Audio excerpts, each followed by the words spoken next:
Wanay padala nga augmentation sa Talisay City Police tungod kay pabilin mga nasa green category ang maong dakbayan. Samtang hanay na ang gahin sa dakbayan alang sa pagkaon og fuel allocation sa mga pulis. Ano ang report?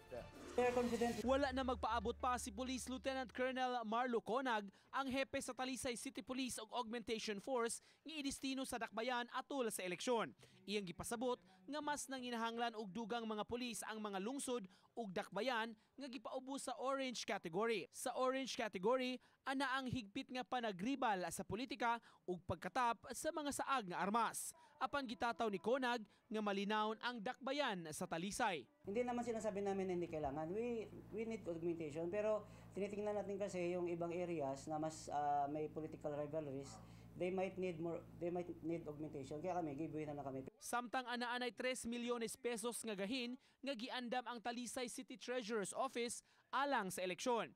Gamiton kini sa dugang gastuhan nga gamiton sa piniliay, pagkaon sa mga pulis ug pang-fuel sa mga sakyanan sa kapulisan. Overtime o sa atong i-augment nga mga pulis, sinalan sila ato pakanon o 24 hours basta na sila mag-duty during election time.